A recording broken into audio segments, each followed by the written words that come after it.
오늘 본문은 대부분의 많은 분들이 이미 잘 알고 계시는 십계명에 관한 부분입니다.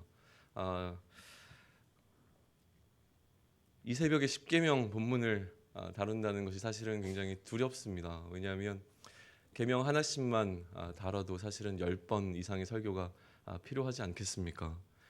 그리고 이것을 이해하는 것이 우리가 얼마나 중요한지를 안다면 사실은 굉장히 무거운 또 우리가 반드시 논의해야 할 부분인 것은 분명한데요. 이 새벽에 어느 정도까지 이야기를 할 수 있을까를 놓고 굉장히 많이 좀 씨름했던 시간인 것 같습니다. 우선 제가 묻고 싶은 것은 이것입니다. 십계명을 대하는 여러분들의 마음은 좀 어떠신가요? 예를 들어서 예수님께 찾아가 예수님, 내가 어떻게 하면 구원을 받을 수 있습니까? 라고 물었을 때 예수님께서 십계명을 잘 지키면 된다라고 얘기를 하셨을 때 그러면 나는 구원을 받을 수 있을까요? 없을까요?를 한번 생각해 보시면 어떨까라는 질문을 좀 던져봅니다. 십계명 가운데서 내가 특별히 어기고 있는 계명이 무엇인지 좀 떠오르시는 게 있습니까? 참 아이러니하게도요. 많은 사람들이 십계명에 대해서 크게 부담을 느끼지 않는 것 같다는 게 일반적입니다. 왜냐하면 난 특별히 살인을 저지른 것 같지도 않고 간음을 하고 있는 것 같지도 않습니다. 굉장히 무겁고 우리가 반드시 지켜야 하는 계명임에도 불구하고 사실 십계명은 우리와는 약간 좀 동떨어져 있는 것 같은 그런 느낌을 받을 때가 좀 있다라는 것이고, 그래도 나는 십계명을 잘 지키고 있다라고 하는 평가들을 내리는 게 일반적이라고 하는 것이죠. 그럼에도 불구하고 사실은 이제 십계명이 갖고 있는 그 문자적인 의미를 넘어서서 그것이 이야기하는 본질적인 내용들을 조금 더 우리가 생각해 볼 필요들은 있다는 생각이 듭니다. 그래서 1계명부터 10계명까지를 아주 간단하게 살펴보고요. 그리고 난 다음에 지금 출애굽기에서 십계명을 다루고 있는 그 의미가 무엇인지를 이 새벽에 같이 나누는 것으로 오늘 이 시간을 함께 하고자 합니다. 잘 아시겠지만 1계명은 나 이외에 다른 신들을 내게 두지 말라라고 하는 것인데요. 이것에 대한 좀 더 포괄적인 이해는 무엇이냐면 너의 예배의 대상이 누구인지를 분명히 하라라고 하는 말씀입니다. 누구를 예배할 것인가라고 하는 부분이라는 것이죠. 그리고 이 계명이 이제 4절부터 6절까지 이어지는데요. 여기서 우리가 알 수 있는 것은 우상을 만들지 말라라고 하는 것이죠. 여기에 대한 좀 더 포괄적인 이해는 무엇이냐면 예배의 형태에 관한 것입니다. 어떻게 예배를 드릴 것인가에 관한 부분을 다루고 있다라고 설명이 되어지는 부분이고요. 3계명은요. 예배의 태도에 관한 부분이라고 이해되어지고 있습니다. 여호와의 이름을 망령되이 부르지 말라라고 하는 것이 우리가 예배자로 어떻게 하나님을 예배할 것인가라고 하는 예배자의 태도에 관한 부분을 이야기하고 있는 것으로 그렇게 이해되어지고 있습니다. 4계명 같은 경우에는 이제 안식일 계명으로 잘 알려져 있는 부분이죠. 안식이라는 주제는 단순히 쉰다라고 하는 개념으로 좀 이해할 수 없는 이거 역시도 굉장히 중요한 성경적인 개념을 갖고 있는 것입니다. 안식은 이스라엘의 역사를 통해서 그 개념이 계속 발전되어 나가는 것을 마주하게 되어지거든요. 특별히 히브리서가 말하는 영원한 안식이라고 하는 개념까지 우리가 이야기를 해야 안식의 전체적인 성경적인 의미를 우리는 좀 발견해낼 수 있습니다. 오늘 십계명에서 마주하게 되는 이 안식의 개념은요. 6일간 일하고 7일째는 쉰다라고 하는 것인데요. 창조 때의 하나님과 같이 우리는 6일간 일하고 7일째는 쉬어야 한다라는 계명으로 우리에게 주어지고 있는 것을 마주하게 됩니다. 다시 얘기해서 이것은 어떻게 보면 창조의 기념일과도 같은 제7일을 안식일을 기념하라라고 하는 것이죠. 이런 의미에서 노동은요. 사실 6일간 우리가 해야 되는 노동은 긍정적인 의미로 사용되어지고 있습니다. 단지 하루의 어떤 쉼만이 중요한 것이 아니라 우리가 놓치고 있는 부분은 무엇이냐면 분명히 말씀하시는 구절을 보시면 엿새 동안에 힘써 내 모든 일을 행할 것이나 라고 하는 부분을 우리가 쉽게 놓친다고 하는 것이죠. 다시 얘기하면 참된 안식을 누리기 위해서 우리가 해야 될 것은 6일 동안 최선을 다하여서 일을 하는 수고라고 하는 것입니다. 그것이 있는 것이 필요한 것에 대한 이야기를 지금 언급하고 계시고 있습니다. 또 이 안식일이라고 하는 것은요. 출애굽 시기에 있어서 이 안식에 관한 계명은 출애굽을 기념하는 출애굽 기념일과도 같은 개념을 갖고 있다라고 이야기되어집니다. 왜냐하면 애굽에서 이들은 노동의 쓴맛은 보았지만 안식이라고 하는 쉼을 누릴 수는 없었습니다. 이 출애굽 이후에 이들이 애굽에 있었을 때와 출애굽했을 때를 분명하게 구별해 주는 사건 가운데 한 가지가 무엇이냐면 이제 안식할 수 있게 되었다라고 하는 것이죠. 이때까지 누리지 못했던 안식이라고 하는 이 제도 가운데 그들이 안식을 기념하면서 아까 이야기했던 창조주 하나님을 기억하는 것과 아울러 그들을 구원하신 구원주 되신 하나님을 또 기억해낼 수 있게끔 하는 것이 안식일이 이들에게 주는 또 다른 어떤 의미였다라고 보여집니다. 그렇기에 안식일을 기억하여 거룩하게 지키는 것은 굉장히 중요했고 앞선 1계명부터 3계명보다도 조금 더 긴 설명이 붙여지고 있는 것을 우리는 발견할 수가 있습니다. 그리고 5계명인데요. 5계명은 내 부모를 공경하라라고 하는 계명입니다. 이것은 단순히 부모에 관한 이야기로 좁게 해석할 것이 아니라 권위에 관한 부분으로 해석하는 것이 일반적입니다. 무엇이냐면 하나님께서 세우신 기관이라고 했을 때 가정과 또 국가와 교회라고 하는 기관이 있을 때 타락 이전에 있었던 하나님께서 세우신 기관은 가정이 유일했습니다. 하나님께서는 가정을 세우기를 원하셨고 이 가정 가운데 권위가 부모로부터 자녀에게 흘러갈 수 있도록 위임하셨다고 하는 것이죠. 부모는 그 자녀들을 다스리는 권한을 하나님께로부터 위임받은 자들이었다고 하는 겁니다. 그렇게 부모를 공경한다는 것은 하나님의 권위에 복종하는 것으로 이해되어지는 것이 이 5계명에 관한 부분입니다. 6계명은 살인하지 말라라고 이야기하고 있습니다. 무엇에 관한 계명이겠습니까? 생명에 관한 부분을 다루고 있는 내용입니다. 또 7계명은 간음하지 말라라고 합니다.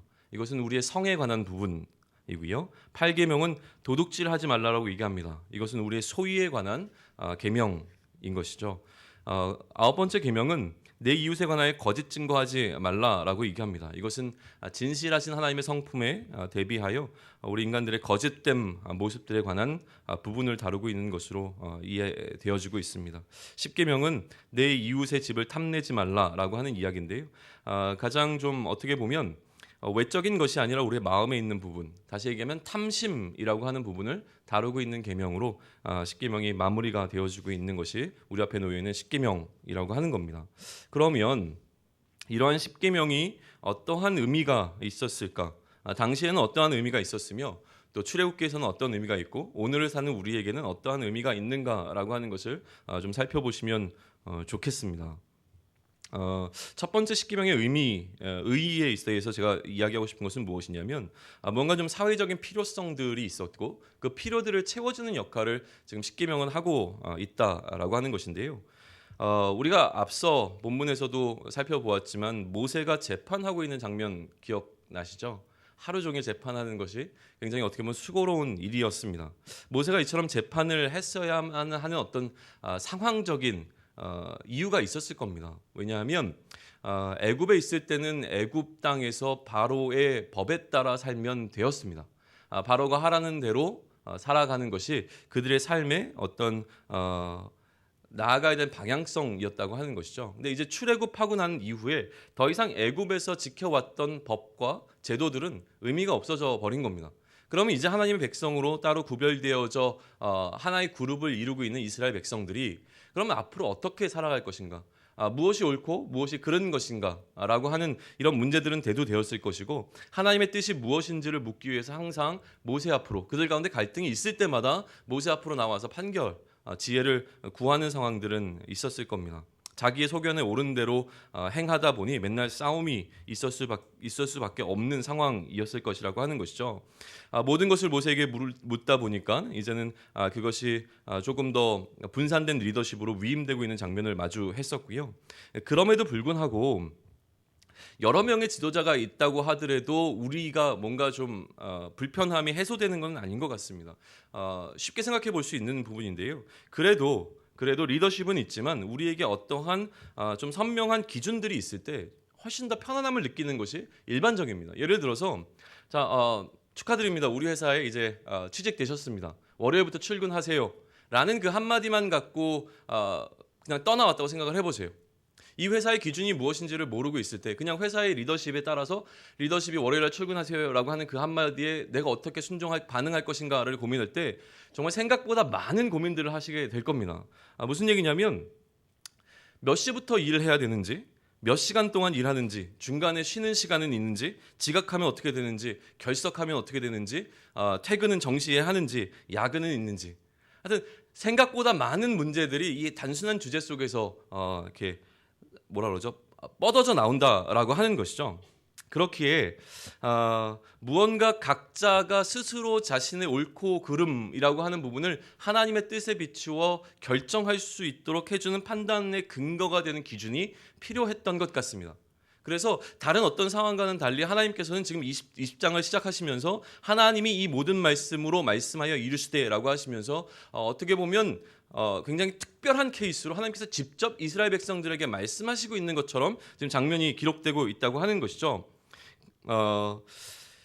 이러한 어떤 특성들, 그러니까 출애굽에 있었던 삶의 형태가 애굽에 있었던 삶의 형태가 출애굽 이후로 바뀌어지면서 뭔가 혼동이 오는 이런 상태들은요, 사실은 신약의 시대에도 동일하게 나타나고 있습니다.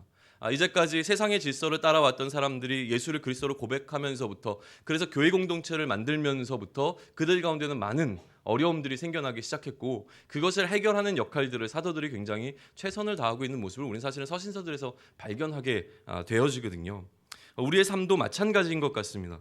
우리가 이때까지 세상의 질서대로 살아오면서 오히려 세상의 질서를 따라가면 굉장히 편안하게 살 수 있었음에도 불구하고 하나님 나라 백성답게 살아야 할 필요성들이 어느 순간 우리에게 들어왔고, 또 우리가 예수를 그리스도로 고백하는 순간 그리스도인으로 살아갈 필요성들을 느끼면서 고민되게 되는 부분들이 너무나 많다라고 하는 겁니다. 어떻게 보면 세상에 살아가는 많은 사람들이 불필요하게 느낄 수밖에 없는 고민들을 우리는 너무나 심각하게 할 수밖에 없다는 것이죠. 거기에 어떤 기준으로 살아갈 것인가라고 하는 것에 우리는 좀 고민해 볼 필요가 있는 것 같습니다. 이러한 어떤 상황적인 필요성에 의해서 십계명은 이스라엘 출애굽한 이스라엘 백성들에게 주어지고 있는 것처럼 보여지고 주어지고 있는 것이라고 믿습니다.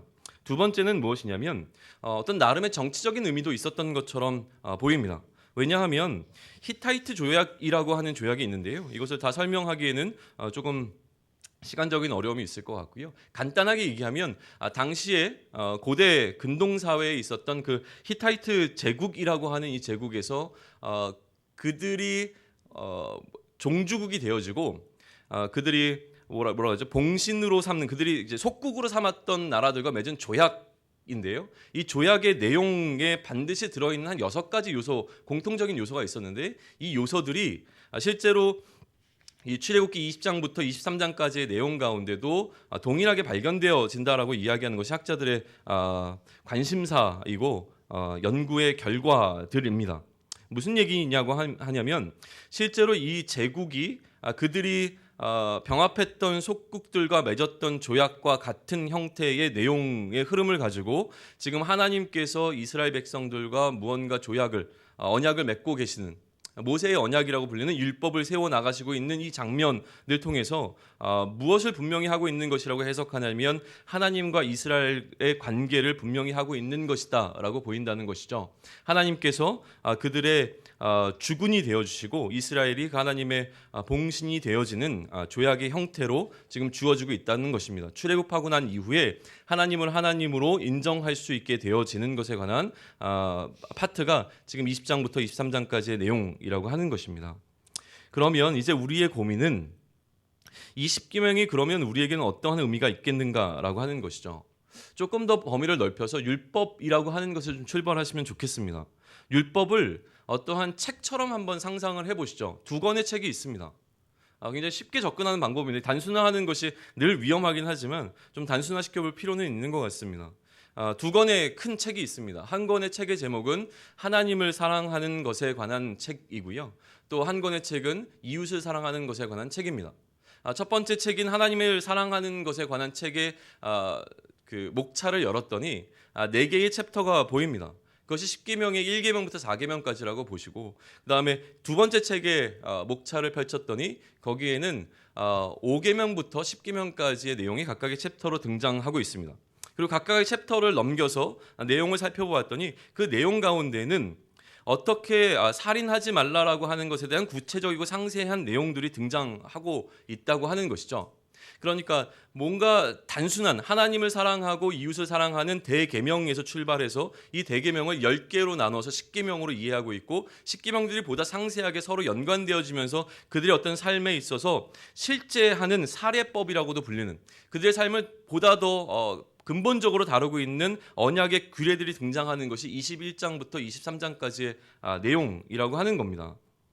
그러면 이렇게 율법이라고 하는 것은 아주 단순한 하나님을 사랑하고 이웃을 사랑하는 것에 관한 이야기에서 출발해서 이 하나님을 사랑하고 이웃을 사랑하는 것이 실제적으로 우리 삶에서 어떻게 되어지면 되는가를 설명하게 되는 구체적인 그 규례들까지도 이렇게 내려가고 있는 것을 발견하게 되어지는데, 그리고 우리가 신약에서 마주하게 되는 것은 무엇이냐면 율법은 폐지된 것이 아니라 완성된 것이라고 하는 굉장히 어마어마한 선포를 마주하게 되어지는 것이죠. 그렇다면 율법은 반드시 여전히 오늘을 살아가는 우리에게도 지켜져야 될 것입니다. 그러면 10계명을 보다 우리는 10계명을 그냥 10계명 자체에서 끝내는 것이 아니라 이 10계명을 통해서 실질적인 그 삶에 적용되어지고 있는 앞으로 우리가 마주하게 될 21장부터 마주하게 될 그 사례들을 통해서 이것을 우리 삶에 그대로 적용시킬 수 있을까를 고민하게 되는 단계로 가게 되어질 텐데요. 근데 앞서 얘기했지만 10계명까지는 대부분 오케이입니다. 그런데 이 사례법이라고 불리는, 예를 들면 이제 제사법이라고 하는 것들을 마주할 때 이 제사법을 우리 삶에 어떻게 적용시킬 것인가, 나중에 이제 우리가 또 기회가 있으면 레위기나 뭐 신명기나 이런 것들을 묵상하시게 되겠지만 거기서 나오는 이 성경의 말씀들을 우리 삶에 어떻게 적용할 것인가라고 하는 부분은 굉장히 고민될 수밖에 없는 부분입니다. 신약에서 예수님이나 사도들은요, 어떤 것은 지키라고 얘기했고 어떤 것은 지킬 필요가 없는 것처럼 이야기하고 있습니다. 말씀을 해석하는 목회자들에게 물어도 어떤 것은 지키라고 얘기하고 어떤 것은 지키지 않아도 된다라고 이야기하는 것이 오히려 우리를 혼동하게 되는 것 같습니다. 어떻게 이해하면 좋을까에 대해서 이렇게 설명하면 좋겠습니다. 앞서 이야기했지만 율법은 폐지가 아니라 완성입니다. 그렇기 때문에 율법은 그대로 지켜져야 합니다. 율법 자체는 그대로 있고 완성되어진 것입니다. 그런데 무엇이 달라졌냐면 그 율법을 적용해야 하는 상황이 달라졌습니다. 시대적인 상황이 변하였고 그 대상들이 달라지고 있는 것이죠. 동일한 상황에 있는 어떠한 법들은 그대로 적용될 수 있습니다. 그러나 상황이 바뀌어서 적용할 필요성이 없어진 법들은 그 법이 폐지된 것이 아니라 법은 있지만 우리 상황에 적용될 만한 상황이 존재하지 않는다라고 하는 것으로 보시는 게 맞다라고 하는 겁니다. 직접적인 상황에 맞지 않는 법이라고 할지라도, 우리의 현 상황에 직접적으로 적용이 되지 않는 법이라고 할지라도 이 법에는 늘 일반적인 원리가 담겨져 있습니다. 그래서 그 상황을 그대로 적용할 수는 없겠지만 이 법이 갖고 있는 일반적인 원리가 무엇인지를 우리는 이해하고 그 원리들을 우리의 삶에 또다시 적용하는 것도 또 한편으로는 필요한 겁니다. 율법을 지킴에 특별히 오늘 우리가 마주하고 있는 본문은 10계명이기 때문에 10계명에서 몇 가지만 더 언급하고 마무리를 짓겠습니다. 10계명을 통하여서 우리가 우리 삶의 10계명을 적용시키려고 할 때에 두 가지를 반드시 기억하고 우리가 좀 품어야 될 것이 있습니다. 첫 번째는 무엇이냐면요, 아까도 얘기했지만 이 10계명이라고 하는 것은 두 가지의 큰 계명, 대계명이라고 불리는 하나님을 사랑하고 그리고 이웃을 사랑하는 것에서부터 어떻게 하나님을 사랑하고 이웃을 사랑할 것에 대한 어떤 보다 더 구체적인 설명이 10계명이라고 말씀을 드렸습니다. 10계명의 내용을 살펴보시면 알겠지만요, 이게 너무나 중요한 10가지의 하나님의 계명이고 명령이라고 할 때에 이 계명 10가지 가운데서 단 한 구절도 나를 위한 구절은 없어 보인다고 하는 겁니다. 어떻게 하나님을 사랑할지, 어떻게 이웃을 사랑할지에 관한 내용은 들어있지만 그러나 구체적으로 나 자신을 어떻게 아끼고 사랑할지에 관한 부분들은 등장하지 않고 있는 것에 주목해 보실 필요가 좀 있는 것 같습니다. 기본적으로 우리는 두 가지로 해석이 가능한데요. 기본적으로 우리는 가르쳐주지 않아도 자기 자신을 사랑할 수 있는 존재들입니다. 스스로 우리들을 아낄 수 있는, 대부분의 사람들은 아낄 수 있는 존재이기 때문에 자신을 사랑하는 것에 관한 이야기를 하는 것이 아니라 하나님을 어떻게 사랑할 것인가, 우리가 잘하지 못하는 것들에 관한 이야기를 하신다고 보는 것이죠. 그래서 하나님을 사랑하는 법과 이웃을 사랑하는 법에 관한 이야기를 하시고 있는 것이 첫 번째입니다. 두 번째는 하나님과 이웃을 사랑하는 것이 결국은 나를 사랑하는 가장 큰 사랑이 되어진다라는 것으로 또 이해되어지고 있는 것이 이 10계명의 파트라고 하는 겁니다. 우리가 기억해야 될 것은 이 십계명을 바라보시면서 나를 구원하신 하나님께 내가 어떻게 나의 사랑함을 표현할 것인가, 또 우리 그 구원으로 말미암아 공동체를 이루게 된 우리 하나님의 백성들 가운데 어떻게 그들과 함께 이 사랑이라는 주제를 가지고서 살아갈 수 있을까에 대한 것을 고민하신 것이 첫 번째가 될 것입니다. 두 번째는요, 이것이 보다 중요하다고 생각되는데요, 의무가 아닌 특권이라고 하는 것을 놓치면 안 되는 것 같습니다. 늘 계명은 지켜야 하는 것이라고 하는 것이 우리에게 부담이 되어지는 것이 사실입니다. 그런데 가만히 생각해 보면 십계명은 지키면 출애굽시켜 줄게라고 하는 조건이 아니었다라고 하는 것입니다. 이미 출애굽이 되어진 상황에서, 하나님께서 구원하신 상황에서 구원받았으니 이제 너희가 마땅히 이렇게 구원받은 자로서 너희가 이제 하나님의 백성이 되었으니 하나님의 백성답게 살아가는 것이 무엇인지, 내가 거룩하니 너희도 거룩할 수 있는 방법이 무엇인지에 관한 설명을 해주시면서 그들에게 주어준 십계명이라고 하는 것입니다. 다시 얘기하면 하나님 백성답게 사는 법입니다. 하나님 나라 백성이라고 하는 것이 어떠한 의미로 여러분에게 다가오시는지 좀 생각해 보았으면 좋겠습니다. 하나님 나라의 백성이라고 하는 것이 나에게 그만큼의 의미가 있는 것인지에 따라서 우리의 태도는 결정되게 될 것입니다.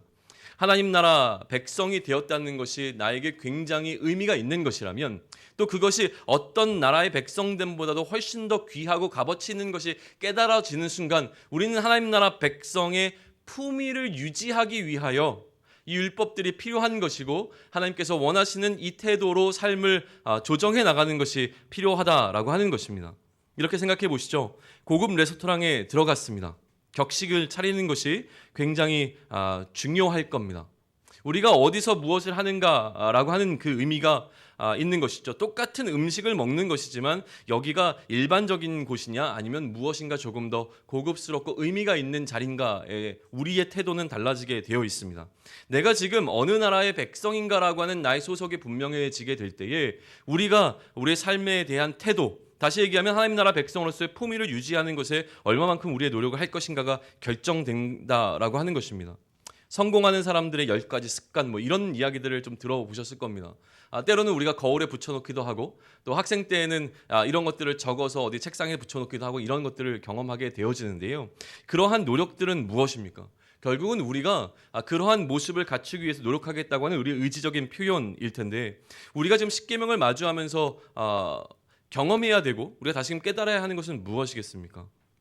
하나님의 백성으로 우리가 누리고 있는 이 은혜를 기억해낸다면, 그러면 아무 값없이 우리는 하나님의 은혜로 말미암아 하나님의 백성이 되어졌고, 이 하나님의 백성이 되어짐 가운데 우리가 경험했던 것이 우리에게 주어진 것이 얼마나 어마어마한 것인지를 깨닫게 되어지고 나의 구원이 어떠한 것인지가 이해되어지게 되면, 그러면 우리는 이제 앞으로의 우리의 삶을 살아가는 데 있어서 그 구원받은 자로서의 합당한 삶에 대해서 반드시 고민해야 하고 그 삶을 살아내어야 된다는 것이죠. 그 삶을 살아갈 수 있도록 우리 앞에 놓여 있는 10가지의 계명이 있습니다. 이 계명을 다시 한번 묵상하시면서 내가 과연 하나님 나라 백성으로서의 품위를 유지하고 살아가고 있는가에 대한 것을 좀 고민하실 수 있는 기회가 되셨으면 좋겠습니다. 기도하겠습니다. 하나님, 십계명을 마주합니다. 늘 계명이라고 하는 것은 우리에게 부담감으로 다가오는 것이 사실인 것 같습니다.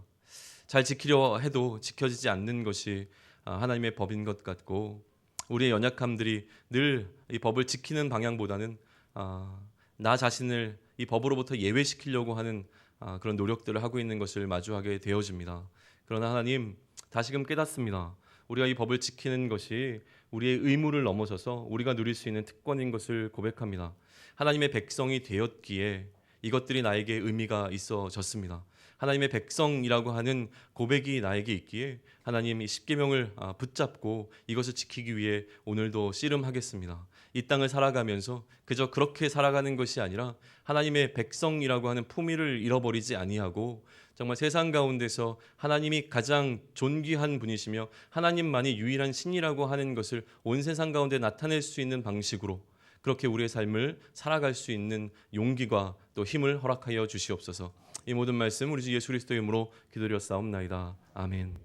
하늘에 계신